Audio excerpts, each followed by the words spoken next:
오늘 말씀의 제목은 거부할 수 없는 증거들이라는 제목입니다. 거부할 수 없는 증거들.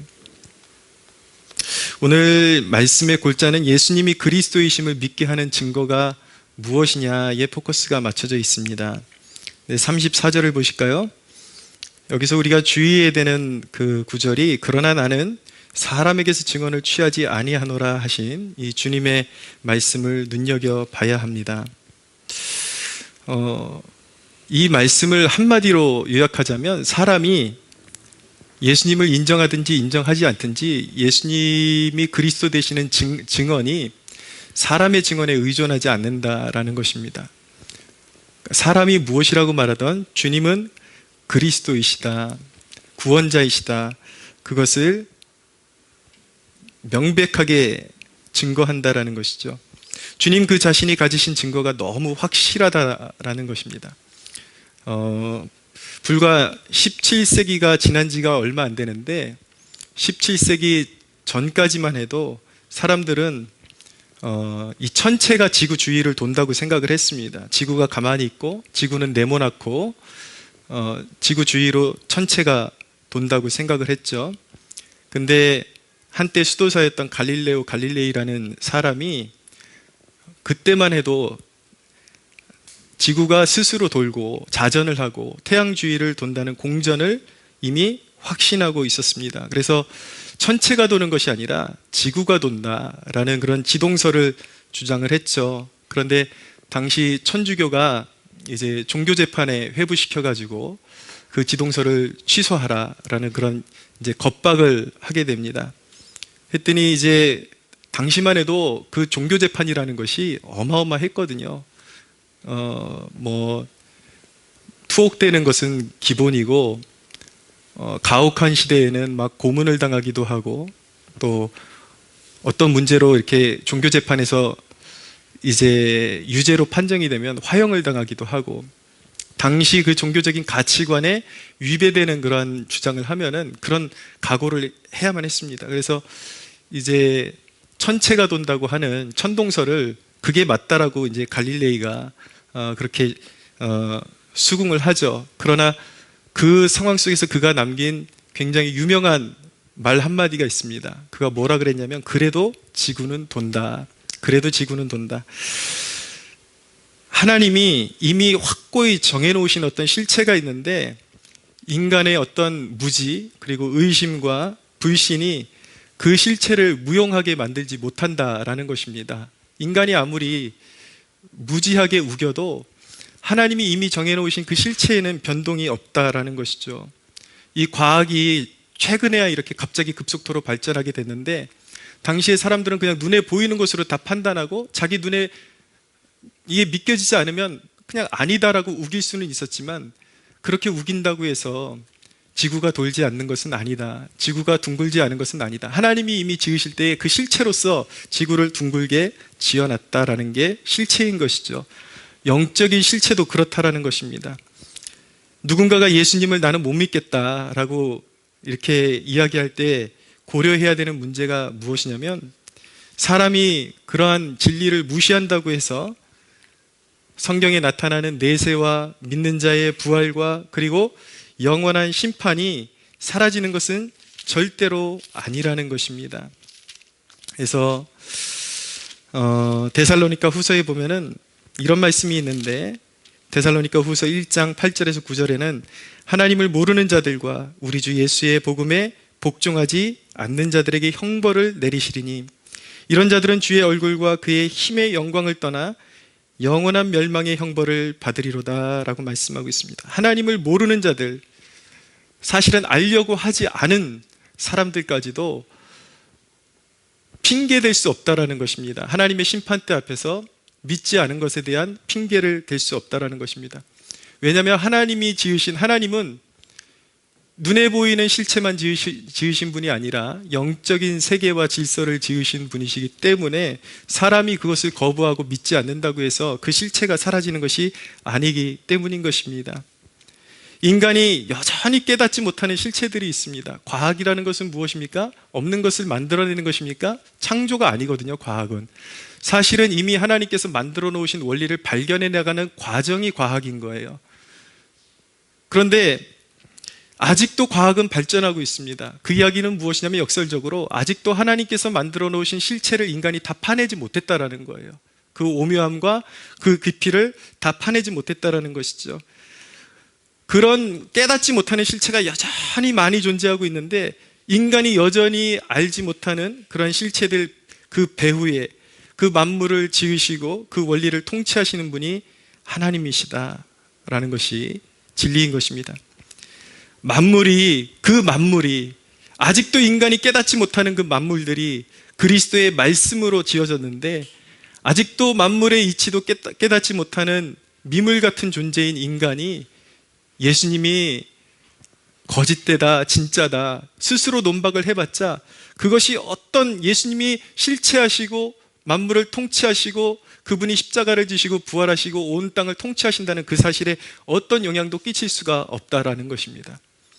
그러니까 인간이 하나님의 말씀 앞에서 진리 앞에서 얼마나 겸손해져야 하고 그 말씀을 있는 그대로 받아야 하는지 인간의 스스로의 위치를 깨닫는 것이 축복임을 우리가 알아야 되는 것이죠. 인간이 그렇게 도와주지 않아도 예수님은 스스로 하나님이시다. 예수님은 그리스도이시다. 그것을 증언하고 있는데 예수님께서 이어서 예수님을 믿게 하는 증거들에 대해서 어떤 것들이 예수님을 증거하고 있는지에 대해서 이제 좀 더 세세히 말씀하십니다. 분명히 사람의 증언을 취하지 아니하신다고 말씀하셨지만 그래도 첫 번째로 거론하는 인물이 누구냐면 바로 세례 요한입니다. 사람의 증인으로서 세례 요한이 예수님이 메시아임을 증언했다라는 것을 말씀하고 있죠. 31절에 33절 한번 볼까요? 31절에 33절 같이 한번 읽어보겠습니다. 시작. 내가 만일 나를 위하여 증언하면 내 증언은 참되지 아니하되 나를 위하여 증언하시는 이가 따로 있으니 나를 위하여 증언하시는 이는 그 증언이 참인 줄 아노라. 너희가 요한에게 사람을 보내게 요한이 진리에 대하여 증언하였느니라. 아멘. 세례 요한은 누구입니까? 하나님이 구약의 선지자들로부터 이미 예언해 놓으신 주의 길을 예비하는 사자의 사명을 가지고 이 땅에 태어난 사람이었습니다. 그래서 예수님을 향해서 가르치면서 저분이 바로 우리의 죄짐을 지고 가는 하나님의 어린 양이다라는 것을 증언했던 사람이 세례 요한이었죠. 35절을 보시면 요한은 켜서 비추이는 등불이라 라고 그렇게 말씀하고 계시는데 여기서 요한을 등불이라고 표현하시는 이유는 예수님 자체가 스스로 발광하시는 빛이시기 때문에 더 약한 의미에서 요한은 그런 어떤 기름에 의존해서 희미하게 비추는 그런 등불의 역할을 했을 뿐이라는 것을 이렇게 말씀하고 있는 것입니다. 근데 분명한 것은 세례 요한은 시대의 사명을 받은 사람이었고 그렇게 성령에 충만해서 그리스도를 증거하던 사람이었죠. 여러분, 우리 중에 아직도 예수님의 존재에 대해서 그분이 우리의 구원자가 되심에 대해서 믿어지지 않을 때에 무엇을 참고하는 것이 지혜로운가? 우리 주위에 있는 은혜로 변화된 사람들을 보십시오. 무엇이 그들로 하여금 그리스도께 헌신하게 했을까라고 고민해 보는 것이 중요합니다. 실제로 예수님을 만난 그리스도인들을 볼 때 그들에게서 진정으로 광적인 것을 발견할 수 있었습니까? 저에게서, 여러분의 모습에게서 정말 사람들이 말하는 광적인 모습이 나타나고 있습니까?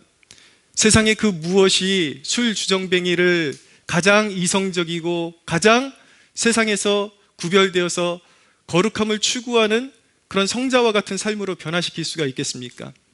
세상 그 무엇이 인간적인 그런 어떤 본성을 가지고 동물적인 감각으로 바람피고 술에 쪄들고 들어 살고 하는 사람들로 하여금 각성시켜서 내 아내, 내 가정, 내 자식들 사랑하게 만들고 주어진 것에 감사하게 만들고 어떻게 그런 어떤 심령과 그리고 지적인 변화를 그 세상의 그 어떤 교육으로 어떤 종교로 그런 것들을 이룰 수 있나요? 예수님을 만난 사람들 중에 진정으로 그런 광적인 사람들이 한 사람이라도 있었습니까? 진정한 그리스도인들을 바라본다면 사람들은 이런 관심을 가져야 하는 것입니다. 질문을 던져야 하는 것입니다. 무엇이 저 사람으로 하여금 저렇게 변화시켰는가? 그들의 마음에 감화가 있었다라는 것이죠. 여러분, 얼마 전에 우리 아이들 캠프 우리가 잘 치렀습니다. 세상에 어느 누가 자기랑 관련도 없는 아이들을 위해서 자기의 물질을 내어놓고 시간을 내어놓고 자기의 달란트를 다 헌신하면서 아이들을 돌봐주고, 부모들이 가끔씩 감동하는 것은 우리 아이들을 그렇게 케어해 주는데 회비가 얼마냐고 물어봐요. 우리 그런 거 없습니다. 그냥 아이들 보내주세요. 우리 성도님들이 다 이게 해서 우리가 자비랑으로 섬깁니다. 그러면 깜짝 놀라요. 어떻게 그럴 수가 있냐라는 것이죠. 누가 그렇게 세상을 섬길 수가 있나요? 무엇이 그들로 하여금 그렇게 변화를 받을 수 있게끔 변화시켜 놓은 것입니까? 바로 세상의 교육이나 세상의 힘이 아닌 성령의 감화에 의해서 그리스도께 받은 사랑이 있기 때문에 그렇게 변화를 추구하며 변화된 삶을 살아갈 수밖에 없는 것입니다. 믿어지지 않을 때에 우리 주위에 있는 그리스도인들이, 진정한 그리스도인들이 어떻게 살아가고 그들이 무엇 때문에 그렇게 변화받았는지를 한번 살펴보는 것, 이것이 바로 지혜로운 처사가 될 것입니다. 근데 예수님께서는 단순히 사람의 증언을 필요로 하지 않는다라고 말씀하시면서 이제 36절 이후에 더 큰 증거들이 있다라고 그렇게 말씀하십니다. 36절을 볼까요? 한번 읽어보겠습니다. 시작. 내게는 요한의 증거보다 더 큰 증거가 있으니 아버지께서 내게 주사 이루게 하시는 역사, 곧 내가 하는 그 역사가 아버지께서 나를 보내신 것을 나를 위하여 증언하는 것이요. 네. 예수님을 증언하는 큰 증거들이 있는데 오늘 본문을 보면 크게 두 가지로 말씀드릴 수가 있습니다. 첫째는 무엇이냐면 예수님 자신의 사역이 예수님의 그리스도 되심, 하나님 되심을 증거하고 있는 것입니다. 내게 주사 이루게 하시는 역사라고 말씀하고 있죠. 내게 주사 이루게 하시는 역사, 이것이 무엇입니까? 바로 요 대목 전에 어떤 사건이 있었습니까? 38년 된 병자를 주님께서 이적으로 일으키시는 것 같은 그런 역사를 의미하는 것이죠. 구약에 보면 선지자들이 이적을 일으킵니다. 그 선지자들이 일으키는 이적의 의미가 무엇이냐면 그가 하나님께서 보내셨다라는 그 사인으로 주어지는 능력이에요. 그래서 엘리야 선지자 같은 경우는 사르밧 가부에게 이제 보냄을 받아서 이제 이 여인이 아들과 함께 험한 기근을 만나가지고 가루 조금 남아있는 거 가지고 떡을 만들어 먹고 이제 자살을 하려고, 죽으려고 그러고 마음 먹고 있었는데 엘리야가 하나님의 보냄을 받아서 그 가루와 기름을 가지고 너를 위해서 떡을 만들지 말고 나를 위해서 먼저 만들어 와라, 그렇게 명을 내리죠. 근데 이 여인은 이해가 가지 않았지만 감사하게도 이 여인이 순종을 했습니다. 그랬더니 어떤 기적이 일어났습니까? 기근이 끝날 때까지 가루와 기름이 떨어지지 않는 이적이 일어났습니다. 예. 하나님의 능력으로 그런 일들이 일어나는 것이죠. 저는 여러분들에게 듣는 귀가 열리기를 바라는데, 이런 실제적으로 우리의 경제적인 기근이 올 때에 어떻게 하면 우리 그리스도인들이 이 난관을 돌파할 수 있는, 거기에 대한 해답이 여기에 들어있다는 걸 여러분들 귀가 열리는 축복이 있게 되기를 바랍니다. 예, 분명히 있습니다. 하나님께서 이 난관을 이기게 하시는 길이. 그리고 나서 그런 이적이 일어났는데 이후에 이 여인의 아들이 병으로 시름시름 앓다가 이제 죽게 되었습니다. 근데 이제 엘리야가 기도로 그 아들을 살리게 되죠.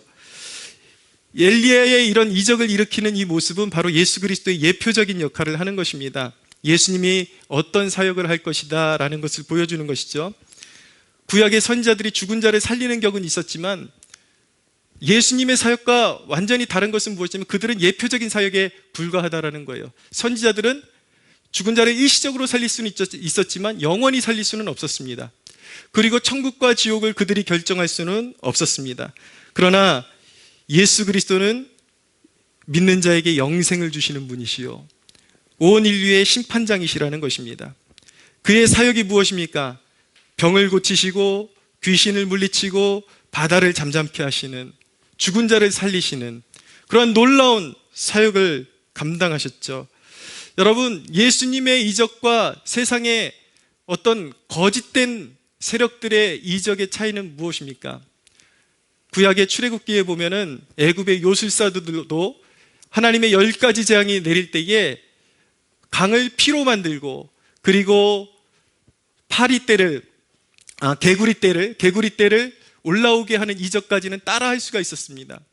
그러나 세 번째 이적부터 티끌을 이로 만들어서 변화시켜서 온 애굽 땅에 이로 득실거리게 하는 이적은 따라할 수가 없었습니다.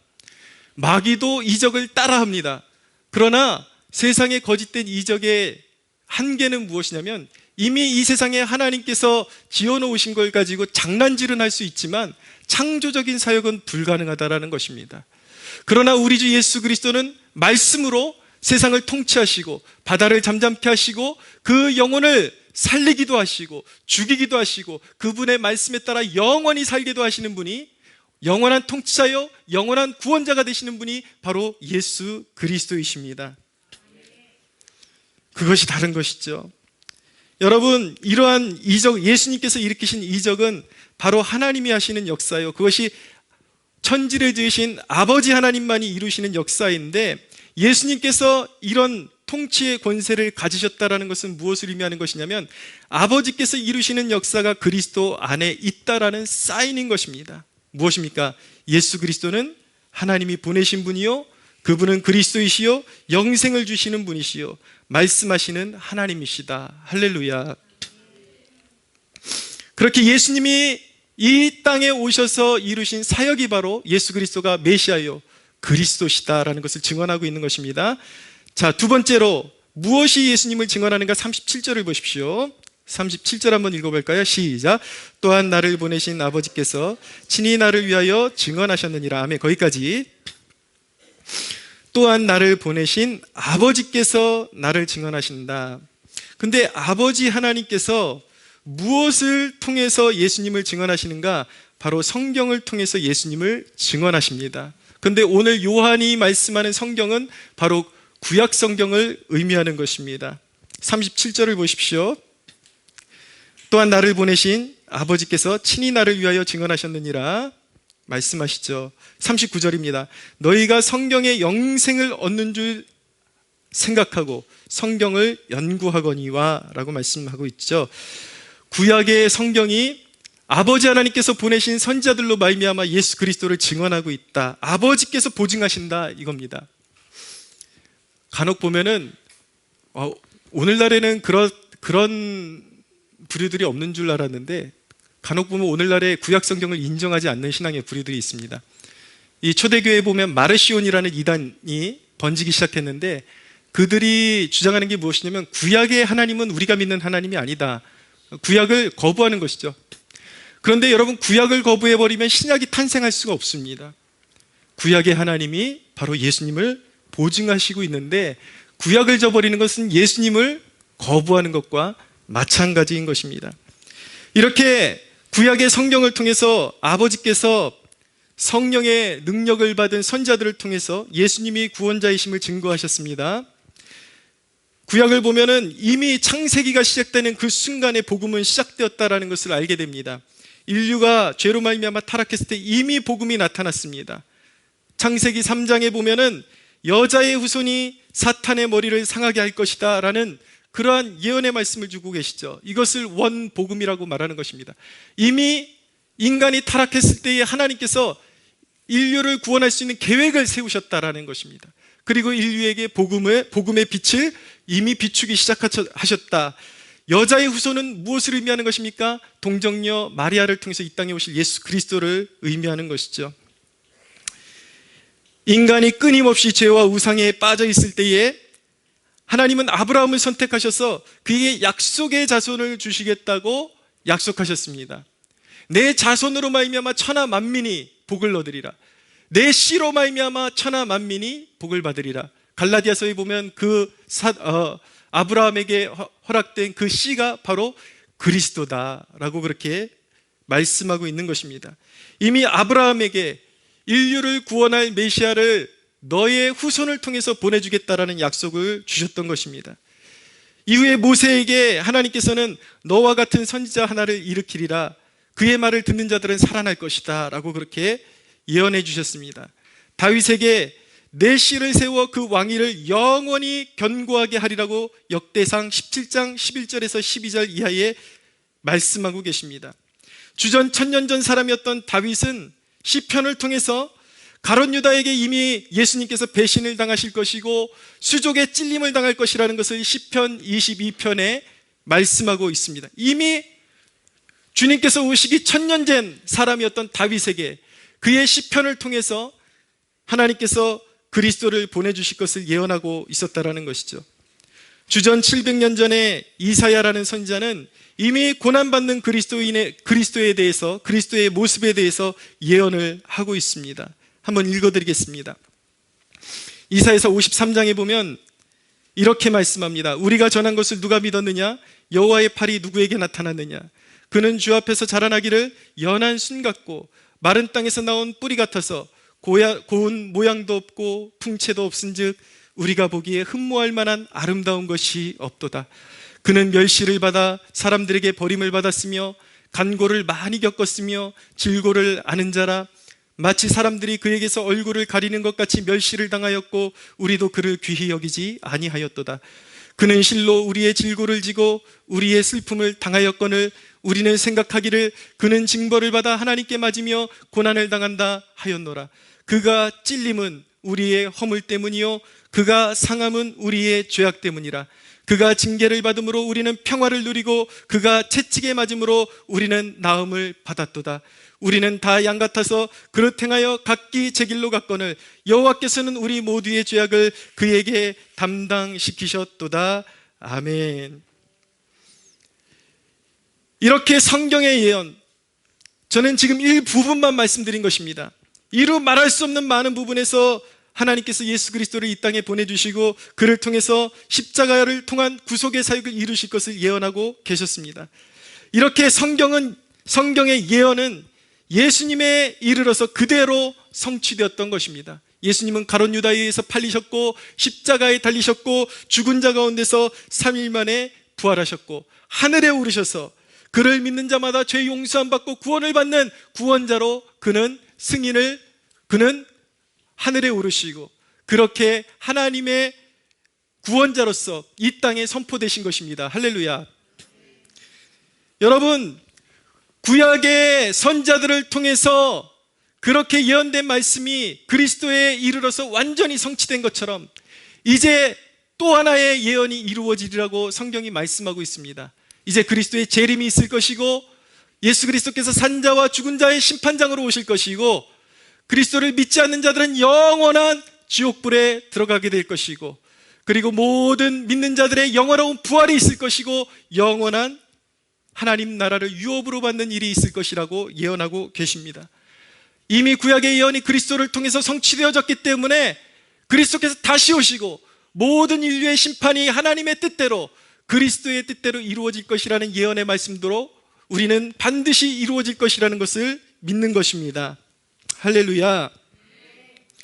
사랑하는 여러분, 그리스도께서 이 땅에 오셔서 예언을 성취하시고 죽으시고 살아나심으로 말미암아 죄와 사망의 종로를 타던 세상에 광명이 비치게 된 것입니다.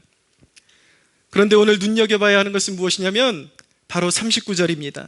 39절을 한번 읽어볼까요? 시작. 너희가 성경에 영생을 얻는 줄 생각하고 성경을 연구하거니와 이 성경이 곧 내게 대하여 증언하는 것이라. 유대인들은 성경을 연구했습니다. 도케이테라는 단어인데 하나님의 말씀에 복종하기 위해서 성경을 연구했다라는 것입니다. 그런데 유대인들의 불행은 무엇이었습니까? 성경을 연구했지만 예수님을 거절하고 말았습니다. 성경 연구의 결말은 예수님을 믿고 받들어 섬기는 데 있는 것입니다. 그런데 여러분, 오늘 이 대목을 통해서 오늘날의 신학의 방향성이 옳은지에 대해서 우리는 한번 생각해 볼 필요가 있습니다. 신학의 목적이라는 것이 무엇입니까? 성경을 바로 알고 주님을 충성되이 섬기는 것이 되어야 하지 않겠습니까? 그런데 오늘날 신학이라는 이름으로 행해지는 것들을 가만히 보면 마치 비유를 들자면 그런 것 같습니다. 어떻게 하면 부모를 안 섬기고도 학문적으로 핑계를 잘 댈 수 있을까? 이게 오늘날 신앙의 이게 모습이라는 것입니다. 신학의 모습이라는 것입니다. 신학이라고 이름하기에는 너무나도 민망한 것들이 신학이라는 이름으로 난무하고 있습니다. 여러분들 이제는 목회자가 강단에서 여러분들 유튜브 조심하십시오, 유튜브 가지고 신앙 배우지 마십시오 그래도 아마 거의 안 듣게 될 거예요. 그리고 너무 방대하기 때문에 일일이 교회에서 통제할 수가 없습니다. 방법은 무엇이냐면 여러분들이 옳고 그른 것을 분별할 수 있는 내성을 기를 수밖에 없는 것이죠.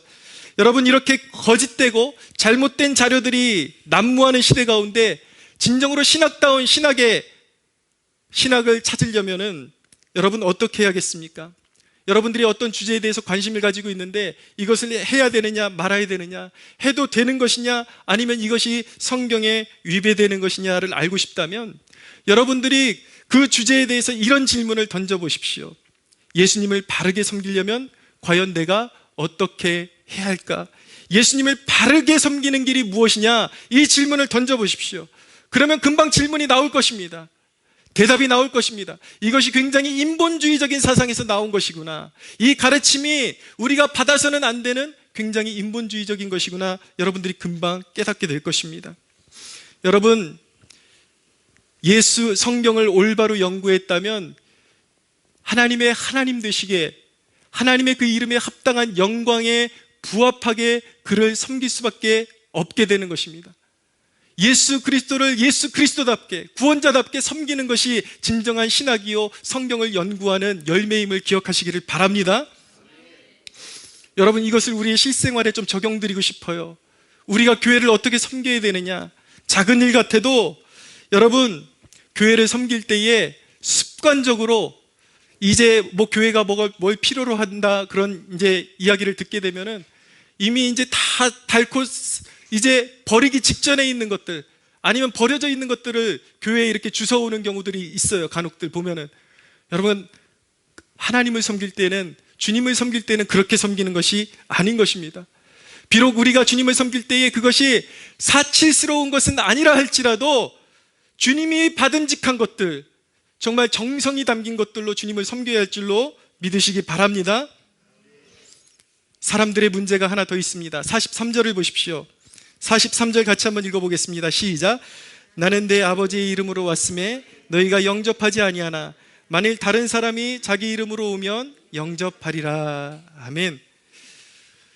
사람들의 귀가 얼마나 가려운지, 진정으로 그리스도에 대해서 가르쳐주는 것은 믿지 않지만 많은 사람들이 이제 미혹이 오고 진정으로 복음이 아닌 것들이 올 때에는 많은 사람들이 그것을 받아들일 것이다 라는 그러한 경고의 메시지인 것입니다.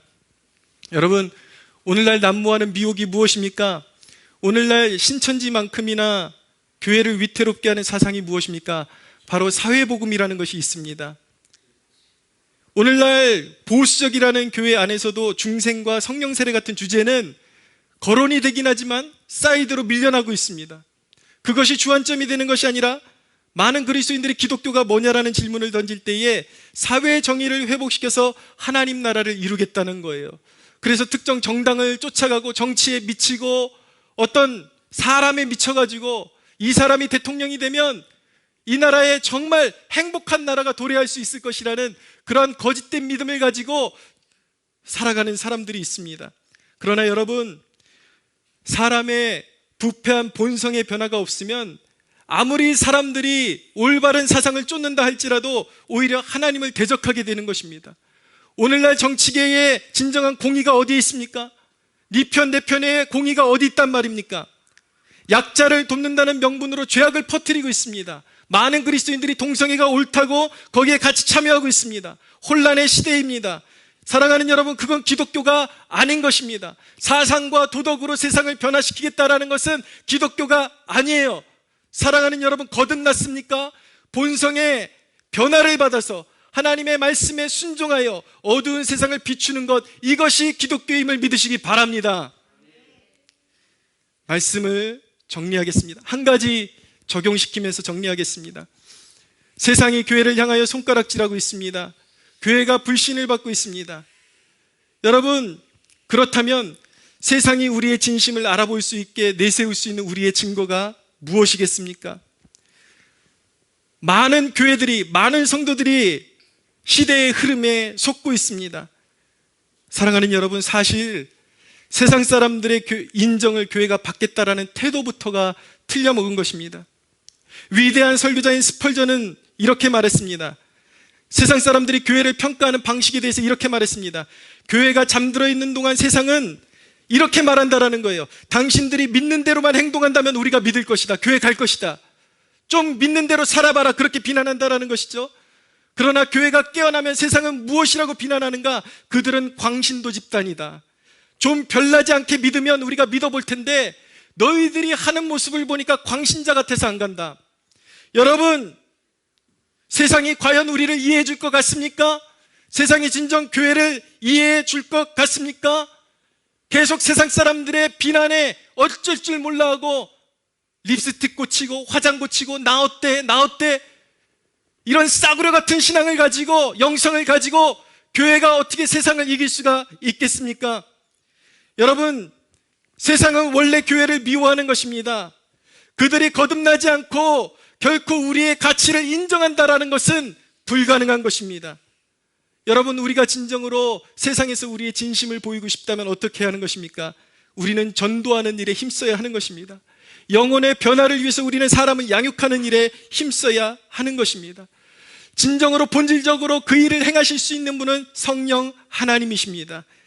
여러분, 우리는 사람들이 무엇이라고 하든 사람들의 인정을 받으려고 하는 것이 아니라 말씀의 기준에 합당한 선을 행해야 하는 것입니다. 말씀을 사람들이 뭐라고 하든지 주님께서 말씀하신 그대로 우리는 선을 행해야 하는 것입니다. 그러나 여러분, 잊지 마십시오. 우리가 아무리 선을 행해도 세상 사람들 다수가 인정하지 않을 것입니다. 또는 몰라볼 것입니다. 그러나 우리는 그 모든 것들을 세상에 보이기 위해서 하는 것이 아니라 하나님 앞에서 코람되어 하나님 앞에서 행하는 것입니다. 할렐루야. 세상은 끊임없이 우리를 미워할 것입니다. 그러나 소망도 있습니다. 예수님께서 무엇이라고 말씀하셨는가? 요한복음 15장에 보면 이런 말씀이 있습니다. 요한복음 15장 19절 이하에 보면 너희가 세상에 속하였으면 세상이 자기 것을 사랑할 것이나 너희는 세상에 속한 자가 아니요 도리어 내가 너희를 세상에서 택하였기 때문에 세상이 너희를 미워하느니라. 내가 너희에게 종이 주인보다 더 크지 못한다는 말을 기억하라. 사람들이 나를 박해하였은즉 너희도 박해할 것이요 내 말을 지켰은즉 너희 말도 지킬 것이라 라고 말씀하고 있습니다. 모든 사람들이 우리를 비난만 하는 것은 아니라는 것입니다. 우리가 사람들의 평판을 두려워하지 않고 오직 하나님 앞에서 선을 행한다면 우리의 그 선행을 보고 그리스도의 진실하심을 알고 그리스도를 따르기로 결단하는 사람들도 반드시 일어날 것입니다. 할렐루야. 사랑하는 성도 여러분, 세상이 여러분을 규정하는 대로 따르지 말고 믿음으로 행하십시오. 우리의 진실됨의 참된 증거는 무엇입니까? 그것은 세상의 평판이 아닙니다. 우리의 믿음 안에 있고 성령의 인치심 안에 우리의 증거가 있는 것입니다. 우리의 내면에 오셔서 너희는 내 것이야, 너는 하나님의 자녀라고 말씀하시는 그 증언이 우리가 참되다라는 것을 증언하는 것입니다. 우리가 성경이 참되다는 것을 믿고 따르는 순종이 바로 우리가 참되다라는 것을 증언하는 증거임을 믿으시기 바랍니다. 사랑하는 여러분, 예수님께서 친히 자신의 증거를 세상에 맡기시지 않은 것처럼 우리도 그래야 합니다. 물론 우리는 우리의 죄악 때문에, 우리의 탐심 때문에 세상으로부터 조롱받는 사람들이 되어서는 안 될 것입니다. 그러나 여러분, 우리가 우리의 선한 양심을 가지고 하나님의 말씀을 쫓는 중에 세상이 우리를 조롱한다면 조롱하라고 하십시오. 세상에 맞추려고 하지 마십시오. 오직 하나님의 말씀을 따라 올곧게 그 길을 걸어갈 수 있는 복된 여러분들 되시기를 바랍니다. 우리를 어둠에서 불러내어 빛의 자녀 삼아주신 하나님께 감사드릴 수 있는 이 거룩한 주일 되기를 바랍니다. 우리 하나님께 영광의 박수 올려드리겠습니다.